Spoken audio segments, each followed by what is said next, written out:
climate, because we are making the climate plan in our city, and European cities are much ahead of us, so I think we'll get lots of nice things. And part of me is thinking, you are in a war.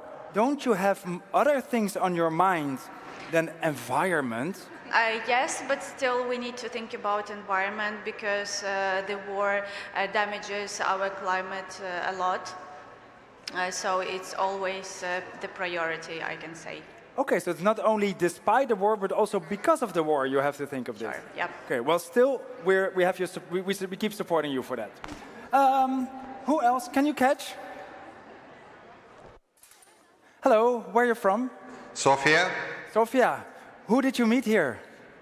We met lots of cities, also from the Western Balkans. We really appreciate them and invite them into the community. Oh yeah, we are an inviting community. Very good, very good. Going a bit further. Can you catch? It's a microphone. Okay. Yeah. Hello, where are you from? Thessaloniki, Greece. Thessaloniki, Greece. Oh, that's a nice. You have the Civitas Forum in a few months. That's correct. Yeah. What are you going to bring from what's happening here to the Civitas conference? First of all, the vibes, because and the cooperation, and everyone is welcome in September. Yeah, 15, 16, and 17, if I remember well, of September. So Okay, if you haven't registered yet, I was last year there in Parma. It's also a really nice community of very enthusiastic people making cities better. Yes. Okay, thank you so much. Well, I'll go visit there. We are going for a wrap-up session. We want to do a few conclusions of what you learned in the past few days. And, of course, we're also going to hear where we're going next year. I can't spoil much, but I know it's a different side of Europe where we're going. Few practical things. Don't forget to leave your lanyard at the end. And don't forget to fill in the questionnaire that we have. You've just got a link in the app and in your email. Also, if you want to bring something nice home, there are still copies of the city's mission times. Take them home to give to your colleagues. And if you're not done yet, do a message over there at their booth. There you can give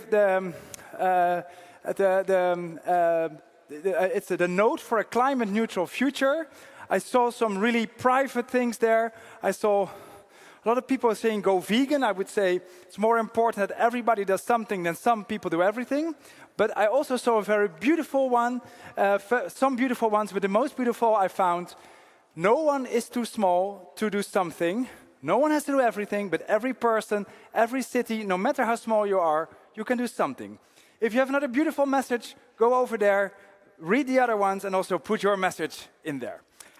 Before we get started, we have another European Commissioner that would like to thank you for your participation here and hope to take your work further. Can I give a round of applause for the Executive Vice President for Cohesion and Reforms? Dear mayors, dear city leaders, dear partners of the city's mission, as the city's mission conference 2026 comes to a close in Torino, I would like to thank all of you for your commitment, energy and the great cooperation over the past days. This conference has shown very clearly that Europe's climate transition is being built in our cities.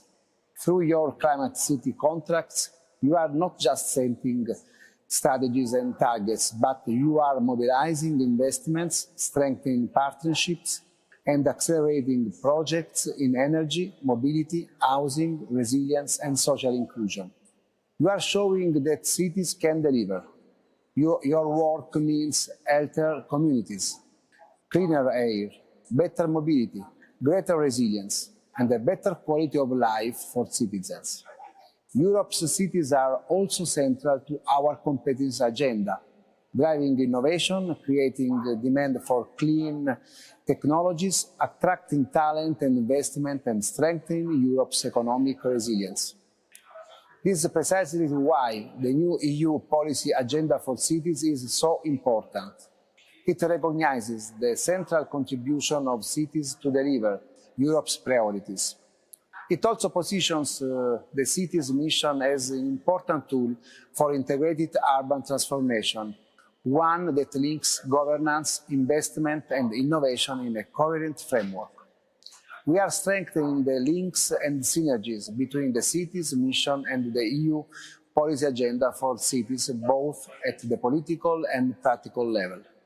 We are offering a more comprehensive and coherent support to cities to address their implementation needs. We are doing this through a combination of instruments, including cohesion policy, the cities mission and Horizon Europe, the European Investment Bank, and the growing political cooperation with the Committee of the Regions and the European Parliament, ultimately building a stronger ecosystem to support cities in delivery. What also stands out from this conference is the growing strength of the mission community itself. Cities are learning from one another, testing the new approaches, building partnerships, and increasingly scaling solutions together. As we now look ahead to Malmo 2027, we must continue accelerating delivery, deepening partnerships, and ensuring that the transition remains practical, inclusive, and centered on citizens. Thank you once again to everyone involved for making this conference such a success. I wish you every success as you continue your important work in the months ahead. Thank you. Thank you, Commissioner Vito. Well, let's hear where we are going next year. Here's the Deputy Mission Manager, Philippe François.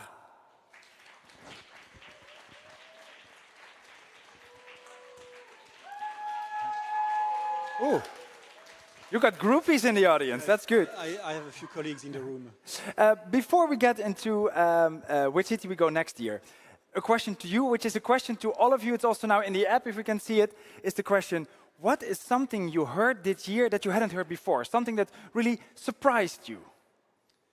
Well, something that surprised me, I have to say, it's less something that surprised me than something that I was dreaming of and that actually happened yesterday and today in the conference, and I would say even during the deep dives, is something that you actually mentioned during the opening session yesterday.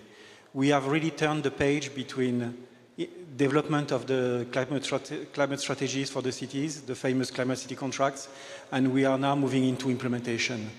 And all the sessions that I attended, all the plenary sessions that I attended, all the parallel sessions that I attended, we are not talking about strategy, we are not talking about plans, but we are talking about projects.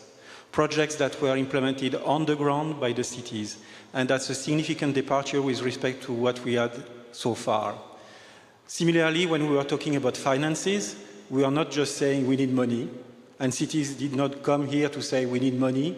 They came here to say, well, this is a type of actions that we would like to support. This is how we have presented them to financing authorities, and this is the type of financial advisory services that we require.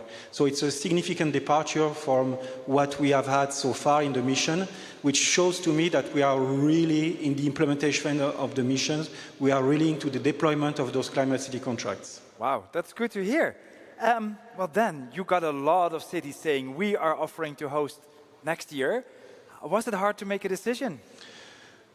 It's always hard to make a decision. Having said that, it's not the European Song Contest. So we do receive applications every year. The mission platform, NetZeroCities, they publish a call for expression of interest. And every year we receive a number of applications from cities that are participating in the mission to come forward and say that they want to organize the event the following year. So this year, as it happens, we received a number of applications, we review them, and what I think is very important for us when we review those proposals is to look at the commitment, the engagement of the local authorities in the organization of the event. So for instance, you have seen this year with Torino, I mean, they put at our disposal this wonderful location, and I have to say from my side, I am an engineer by training. I mean, this kind of location speaks to me. I love these places. And certainly for me, it was an important point to see in the proposal of Torino that they would put at the disposal of the mission for the conference this type of location. But it's also about support that the city is ready to provide, because as you can imagine, this type of events do cost money. and we have limited resources, so it's very important for us to know that the cities that come forward with their proposals are also ready to commit to the organization of the event. So at the end of the day, we made a decision, and I was told not to reveal the name of the city, so I'm not going to reveal the name of the city, but certainly the city that was selected ticked all the boxes. And I should say, if I would need to say a little bit more about the reason why we selected the cities that will organize the event next year, is that city is actually one of the pioneering cities in Europe. It was a pioneering city even before the mission, and it's a city that is also located in a pioneering country, so we certainly have a lot to learn from the experience that this city has developed through these last few years. Wow. And to some extent, if I can say just to finish, we are going back to the origin of the mission when going to this conference next year. Wow, makes me really curious. Let's see where we're going next year.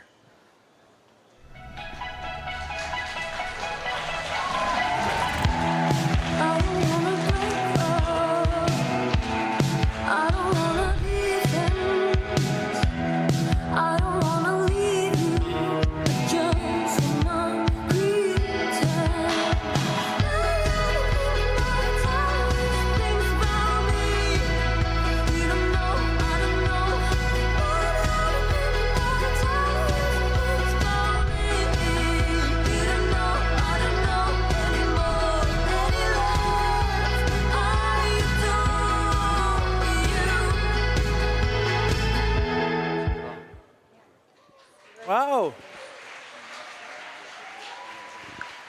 And here's the Deputy Mayor of Malmö, Stefana Hoti.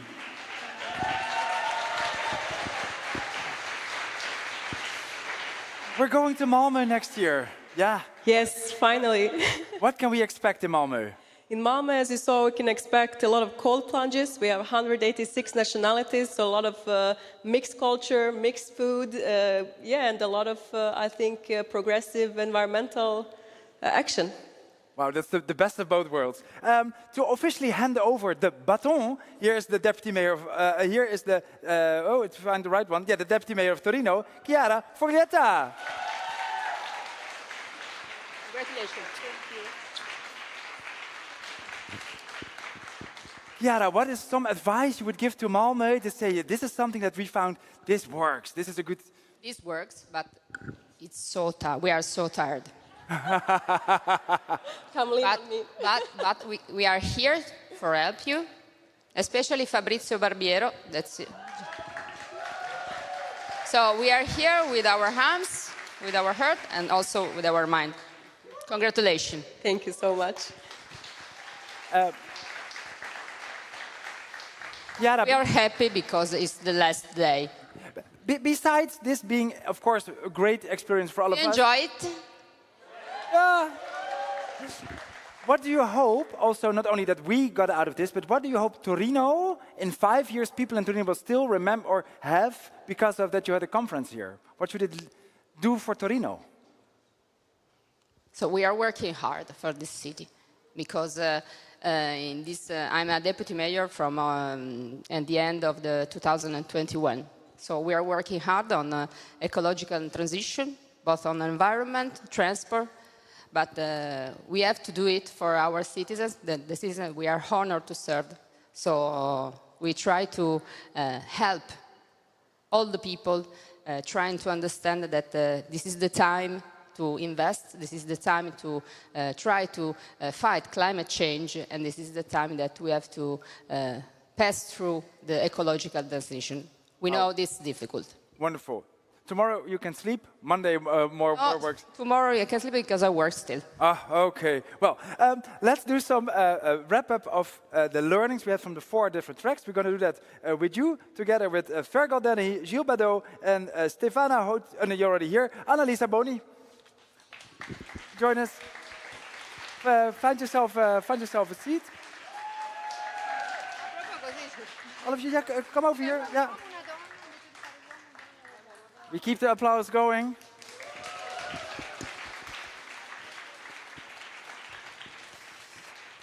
And one question we have for all of you, and can we switch to the voting system, is what we have for everybody is something that you heard that you hadn't heard before, something that's really new this year. Annalisa Boni, you're the Deputy Mayor of Bologna. You are also part of this family for a very long time, basically since the inception. You also have groupies in the audience, very good. For you, what is something that you heard this conference that really is new or inspiring or different? Can I reformulate the question? It's not really about herding, it's what I felt. And I think what I felt is pride, yeah, and satisfaction, and the fact that this community is really growing. If you think from when we even conceived the idea of the mission to today, I mean, what I see today, what I saw, I mean, now it's the survivors, but yesterday it was full. I mean, it was like, you know, so we can be proud of what we've achieved, both individually, because all the Climate City contracts are, it's not a conference, sorry, you can be tired for a conference, but what we've done with the Climate City contract, yes, it's so big, you know, so powerful, so much work, but so much results as well, individually, but also collectively as a community. So I think we can be really proud. There's nothing else, there's nowhere else in the world where this kind of community exists. Tell me where. I don't think there is something similar like this. Okay, but there's so much power, you know. That's beautiful. Fergal Denny, you're the Lord Mayor of Cork. You were elected last year as mayor, but you already were in the council before. Also, yeah, for you, what is something that you take home from this conference? Well, hard to put into one topic, really. But I think one of the things outstanding for me personally is looking at the different models that we can look at. We've 90,000 houses in Cork City, 12,000 of those are social. We rely very much on government to fund those, 175 a year at the minute, which is 50% up on last year. But to look at the different role models, we're very lucky that the European Investment Bank have funded us to employ staff. But I think we need to look at different models of how we as a local authority, maybe through private-public partnership, can progress a retrofit programme in Cork and speed it up. Otherwise, we'll be waiting until 2070 before we achieve our goals. Yeah, drastic times not only require drastic measures, but also creative measures. Very important, yeah. Gilles Badeau, you're the Director of Public Sector Lending at the European Investment Bank. The EIB is a big partner of this project also since the inception. What is something that you take back home to the bank? What I take from these meetings is the synergies that have been created between municipalities. You know, municipalities are very important because they are the first political layer, and this is where most of the time you've got the strongest link between the European citizen and the political power. And having a forum like this where you can exchange ideas, you can get ideas from other partners that are confronted to the same reality but within the same EU is very important. So that's what I take from this this meeting. It's very important that we create also links between European municipalities and we exchange ideas. Wow, beautiful. Ms. Hoti, what do you take home as a learning or insight? What I take home with me is, and what I think we're gonna try to meet in Malmö is that we are ready. We are ready to scale up. We are ready to integrate. We are ready also for the policy changes to catch up with the cities, actually.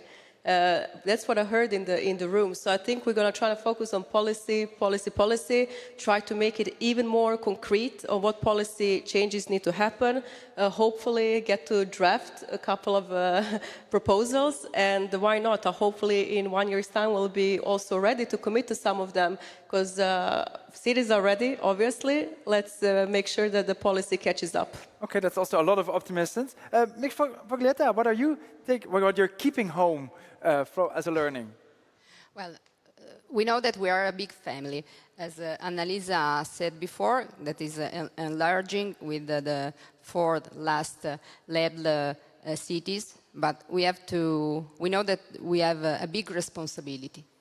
And this big responsibility is, we wrote it in an action plan, so we know what we have to do.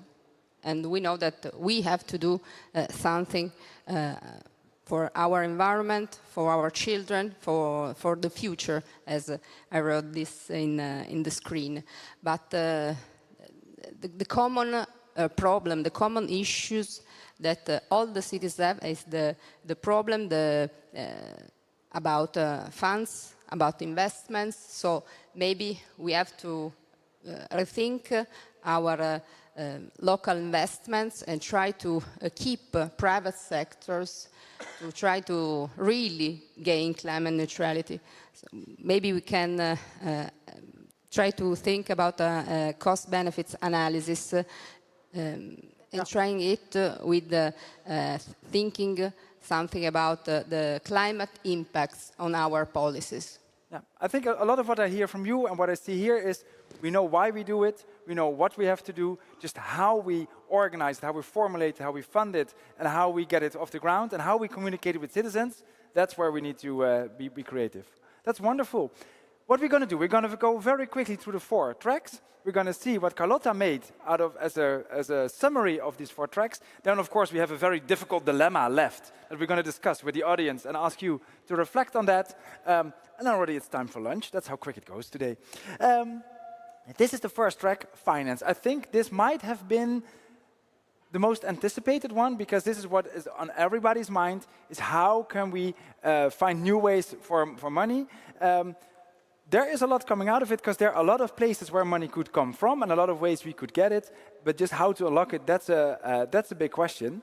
So there are dangers here, but also there are more opportunities than you think. Can we go to the question about this? What innovative path are you going to explore to mobilize finance? So what is something new, something that you haven't done before, that you think this is a thing for finance that I would like to try out or see if there's sort of money in this? It's an open question. I'm also going to just see if I can get some very volunteers. PPPS, green bond. So the first one is going to the private sector. Who really of you show some hands? Thinks, yeah, we have to go more to there's more in the private sector than I thought before. There's more to explore in the private sector. Don't be shy, else I'm just going to pick you out as then I'm just going to use you. You are the private sector. Should people be much more enthusiastic about the private sector? Well, I think every financing structure has to take the best out of several worlds, and we have obviously grants, we have debt, we have equity, and all of this should be part of every solution, I think. Okay, yeah, there's much more to see. Where are you going to look for more money? The private sector, definitely. Yeah. It was interesting to see that not only the return of investment was important, but also the impact, so thank you for that. And also philanthropy. I didn't think they would be interested to invest more in cities. Yeah, there is philanthropy. There's not so much, but what there is, they might be really eager to maybe give you the seed funding to go further. Yeah, may I ask you, where are you going to look for money? Well, I'm not a city, but... Ooh. Where would you advise cities to go look for money? National government. Sorry? National government. Okay, yeah, oh, that's a good one. Yeah, okay, so we see also climate funds and climate budgets. On the stage, what is something where you would say, yeah, this is really a path we as cities, or you encourage us as bank to do more? Who would like to take this? Yeah? All right, so when the funding, just to give an example, when the funding isn't coming from government or any other place, what we did was actually crowdfund, for example, the first climate positive building in Malmö, and also show to the whole construction building sector that is possible to not be climate neutral, to actually be climate positive. So that is one way, but I don't think we get to rely on that. I think we need to find the actual business models in themselves that work and they are sustainable, and that's when we're gonna, everything else is on top of that. So the business models themselves need to change. Yes? I think we are looking at things a bit in a simplistic way. You know, we talk about assets to be financed and funding to be found. But I do think that we need to think about the system, as rightly said by the mayor of Malmö. I mean, we need to have, to structure a bit the approach in order to make sense. And, you know, it's very important that investment decisions are very linked to financial decisions and that we are all working together. And on my side, what I take from this meeting is that there is also a need for structuring, a need for developing governance structure where we can really do something that makes sense, because the success of the implementation of investment is not only about purchasing an asset or developing an infrastructure. It's about financing it, it's about operating it, and it's about the whole system that you construct around it. So I think that this is the most important thing that I take from this meeting, the fact that we need to have a more integrated approach. On our side at the EIB, I think that, you know, mixing advisory and lending is for them is fundamental, in fact, to bring this structuring capacity. And I do think that we need to develop these skills if we want to be successful in the implementation of investments. Yeah, beautiful. Yeah? Yeah, I go home with this idea of PPPP, which is not about going to the restroom, but it's more about public-private, which is traditional. Then, you know, Anfossi, Alberto, he added this idea of philanthropy, but also people. So, you know, how do we connect this idea of, for instance, the climate fund that was mentioned by, was it Riga this morning? Yes, the, you know, where people could do projects with 10,000 euros fund and projects of that amount, but also maybe with the philanthropic input and also how private and public can go. So I will think about that.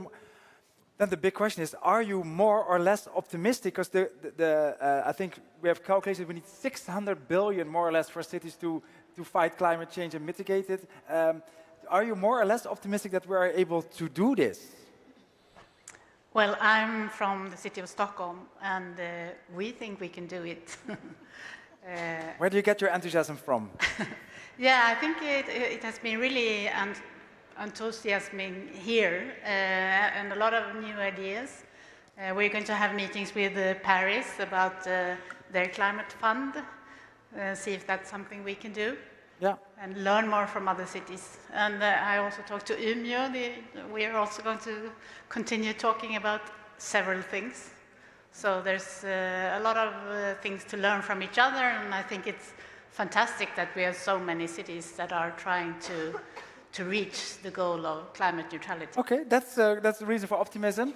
I came here, I think, a bit pessimistic, like, oh, public funds are drying up, philanthropy is getting more difficult, but I hear some optimism here. AI startups manage to get billions in a very uncertain endeavor where they never know it's going to work. The things you want to get financed are definitely going to have a positive return. Should cities be as bold or maybe as arrogant as the investors in AI and say, hey, you want a really good return on investment, come to us? Sorry, say it again? So, should cities be as bold as OpenAI and Claude and say, do you really want to get rich? Don't invest in AI. We never know if that's going to pay off. If you want to get rich, invest in us.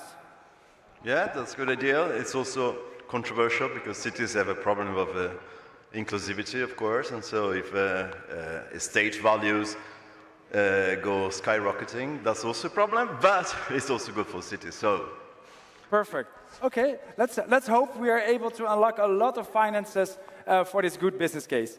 Let's go to the next track. We also discussed about deploying new solutions. Let's see what we got out of that one. Also, a lot came out of this. I see happily dancing climate-neutral brains with a lot of digital. I see building relationships. A lot of these. Well, also. I think this is the next one that we just saw. I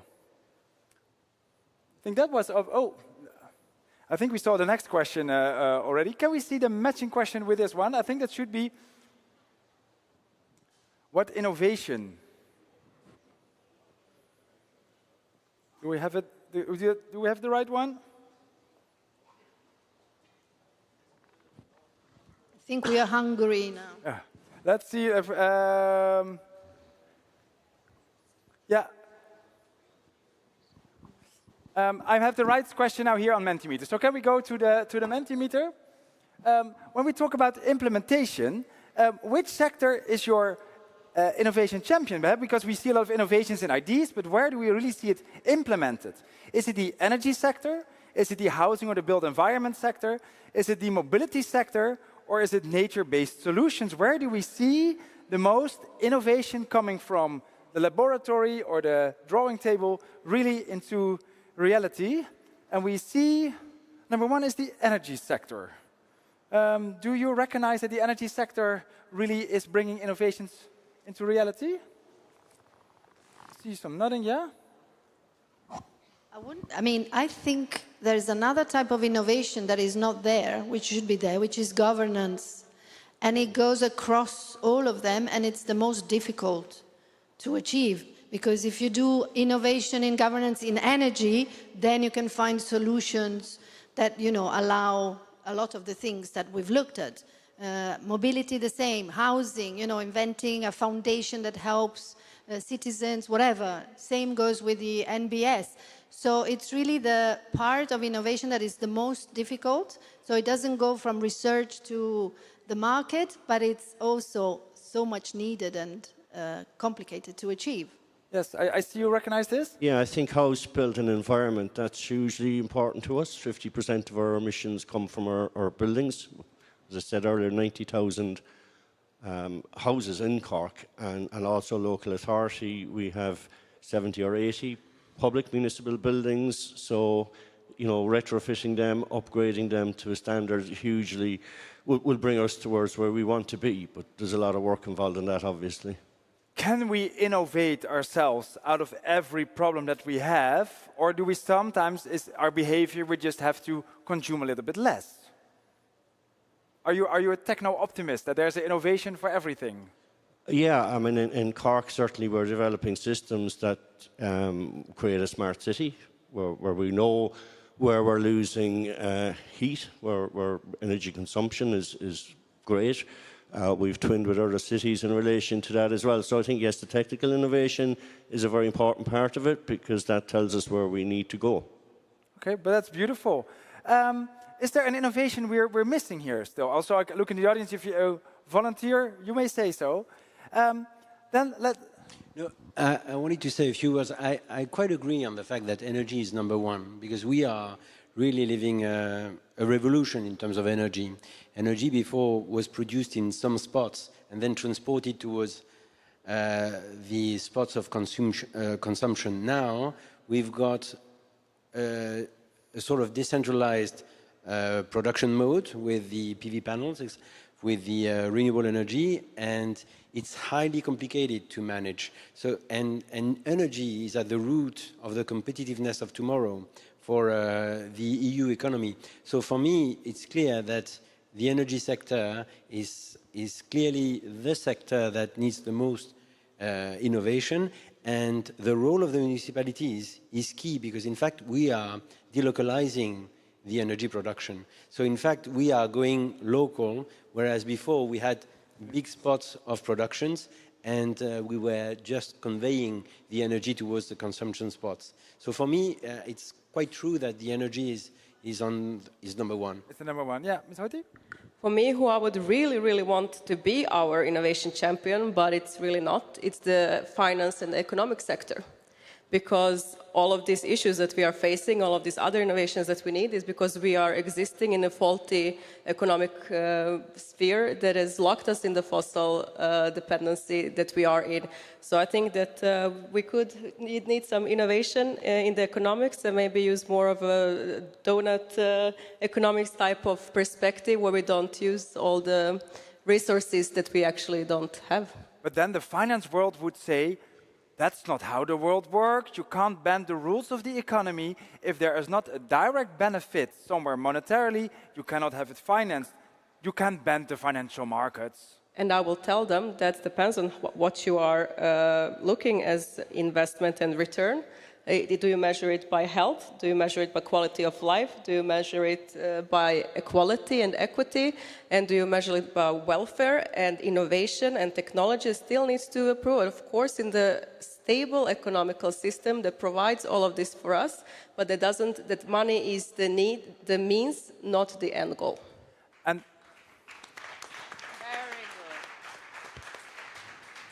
is that something we can ask of the financial world, or does the EU and member states need to set the rules for that? Pollution, we put a price on it. Taken away from our future generations, we put a price on it. Destroying communities, we put a price on it. We monetize damage, so there's also profit for making it better. Or can the financial system do this without the push from authorities? I think listening in the earlier session was quite interesting, where the financial institutions identified the fact that, yes, they want to make a profit, but that profit isn't always monetary. Their community benefits and everything else that comes with that, I think, are important as well. And it was nice to hear that this morning, actually, and that being acknowledged. So I would go at your point, but maybe some hybrid option somewhere in the middle, combined with PPP and GoFundMe. It's the first time our crowdfund that you mentioned. I think kind of a hybrid between the financial institutions, the local authority, and the public as well, because that brings public buy-in to the processes as well. And there's been a lot of talk in the last number of days about that, citizen engagementship. That's hugely important as well, and I think that hybrid option is the solution. Yes. Okay, and then of course we need less flip-flop politics, because then businesses can invest for the long term. Let's move to our third work stream, which is the strategic engagement. Here's the summary of Plenary 1. This is strategic engagement. Yeah, this strategic engagement. Oh, we see a lot of people coming together. We see keys. We see heat waves. We see the secrets to success. What unlocks it? A lot is collaboration in practice, and at most is trust, trust, trust, trust is what we saw everywhere. Well, of course, that's also the question then to you is, which partner did you take on in a project, or today, a partner that was totally unexpected as a good partner in a project, but turned out as a great partner? Also, I'm going to see if there is someone in the audience who might have a partner.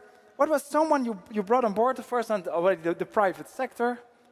What is the unexpected partner that you brought on board in a project that was really great, or that you like to have, maybe that you would like to have?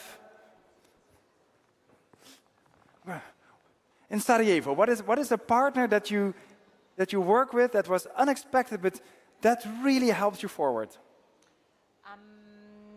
Organizations are actually young people. When we were organizing citizen assembly for the purposes of adopting recommendations from different groups of people from our society to actually engage their opinions and incorporate them into Climate City contract. It was lovely to work with young people and to hear their ideas and how they see the future of the climate changes in case of Sarajevo. So that was a very... Okay, bring on the young people.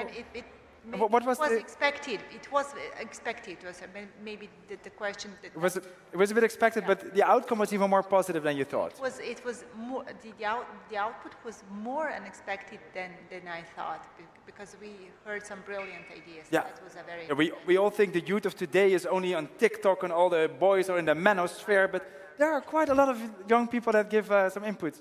What is some partners that you would bring on board? Yeah, I think for me, unexpected, but in hindsight, completely not expected, completely organic and natural, was our collaboration with the World Health Organisation, Healthy Cities.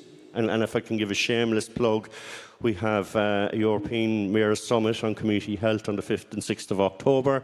We'll be making contact with everybody. But when, like in Cork, we don't believe in working in a silo. We work with everyone. We also have a saying in Cork that every day is a school day, and every day we learn. Our collaboration with with the WHO, Healthy Cities, has transformed how we operate in the community. Again, going back to the point of citizen engagement and buying into the communities. If you take examples like community gardens, where social inclusion is a part of it, greening is a part of it, growing vegetables that are organic and brought home to feed families as well. There's so many benefits to that. Where you look at the walking groups, for instance, encouraging people that may not have walked for years to get out and become a part of it. And suddenly that change starts to happen. People realise, well, if I can go walking on Friday night with the girls, then I can walk to the shop instead of taking the car like I've done for the last 40 years. All these little things, promoting active travel, and so many different things that the WHO, and of course clean air, which is a huge part of it as well. So that's really worked for us in Cork, that collaboration, and the point is it's all community-based as well. So, I think one of our big problems in terms of what we're trying to achieve is to sell that message to the wider community, to our citizens. But through the WHO Healthy Cities, we do this at a very, very local, grassroots level. I think it's very important, yeah. Yeah, is one it? I think that one that we haven't seen is the climate activists, actually, because there is a power of numbers and power in the people who already want to transition to already have happened, like yesterday, but there is not always channelized in the maybe right way, and it's difficult to navigate, right? So instead of just being kind of in opposition to each other, actually use the voices and use the pressure and use the sense of urgency, but help translate it to actual policy. So yeah, I think partner up with people already, take to the streets to see this change happen. Well, from my point of view, maybe the big company. Torino is a very post-industrial city. Our past related to automotive, and our biggest goal is try to share our mission with all the companies, all the local companies. Okay, yeah, and not only cars, also trains, very important. Okay, let's move to our final workstream, which is mission impact. Now we're going from plans to implementation. Also, we're going to see, of course, much more impact. And we here see from uncertain data to credible claims, emissions monitoring and carbon removal in cities. Yeah, you can say this program is going to be great, but how are you actually going to measure it, see it, and also show your citizens the benefit of it? Well, we need precise monitoring, responsive policy design, transparent impact, territorial approach, leveraging other cities' experience, and a multi-factor linear regression. Someone has to explain what that means to me. Okay, then the question to you is, what is impact? How would you or should you measure impact? You can divide 100 points of impact, and you can do them on happiness or well-being of your citizens, on emissions reduction, resilience and adaptation, the commitment of the citizens, business and partners, how much they are involved and like what they do, the happiness of well-being of bees, birds and squirrels, so biodiversity, and on the impact on policies, so commitments and programs and budgets that are resilient to political change, that have a longer lifespan than the government of 4 years. Where do you like to see impact? You may put 100 points on one issue. You may also divide them over where you want to see it.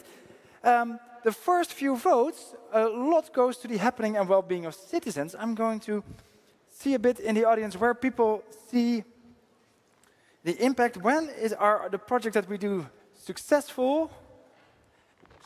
What in the end are you doing it for? Who should we make happy? What is impact? What is impact?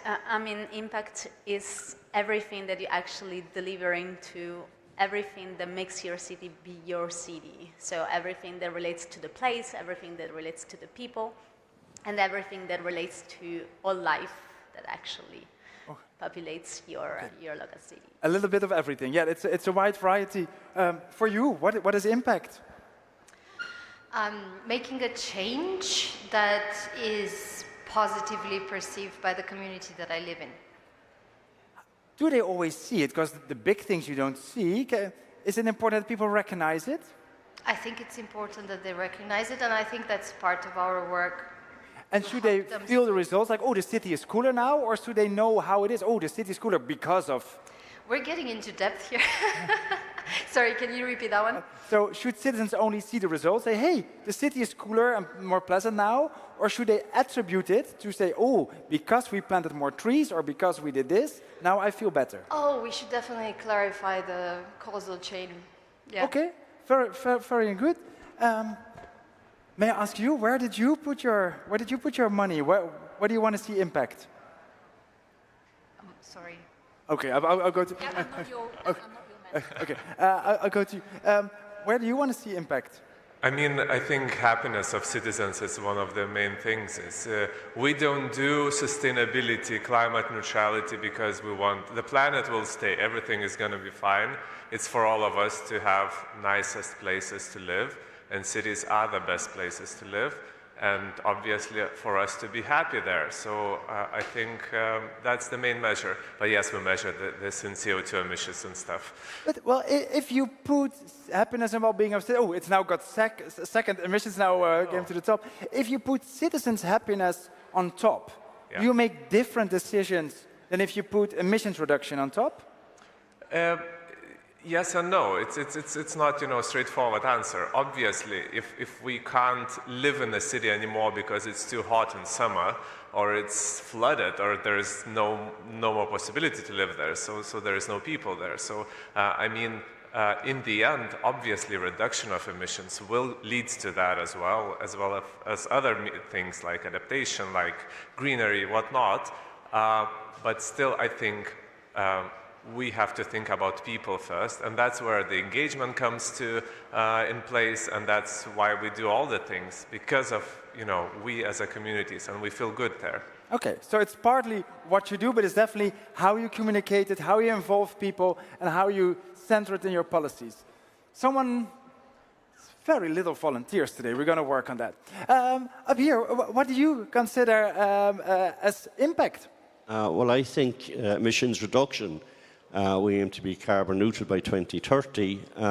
But if we achieve reductions in emissions, then that will lead to happiness and well-being of our citizens. Our citizens will have warmer homes, they will have less energy bills, they will have proper public transport, light rail, etc., etc. So I think happiness and well-being of our citizens will be a byproduct of our goals to be carbon neutral.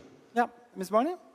Yeah, if we can go back to the thing. Well, anyway, I think all the indicators are important, but I just wanted to stress the last one, which was about the commitments programs across political changes, even if it got the least numbers of votes, because it really is the indicator that the need for change, you know, and to push the ecological transition, the just transition and so on, has become a DNA thing. It's been embedded both in the administration and in the community. And so if this resists, it means then that we can, you know, improve the city, that we can, you know, make people more happy, that we can, you know, work on adaptation and we can blah, blah, blah. So it's really about making it so deep and part of the, you know, history and identity and DNA of everyone that things can be actually achieved. Beautiful. Well, maybe the emissions reduction is a numeric indicator, so you can measure it. The other one are qualitative indicators. And then we can add the improving of quality of life of our citizens. Okay, that's a beautiful one. I think it's time for lunch. In Torino, it's already 1 hour or 2 hours time for lunch already. So I think some people are getting hungry. Yeah, they eat really early. Yeah. We are going to wrap up. Carlotta, you have been making drawings all these days. We've seen your drawings so far, but what is your conclusion of the whole 3 days? Here it is. The conclusion of our 3 days. This is the visual summary. Of course, you will get this with the pictures, with the videos. You will get Carlotta's beautiful pictures. A big round of applause for our visual note taker.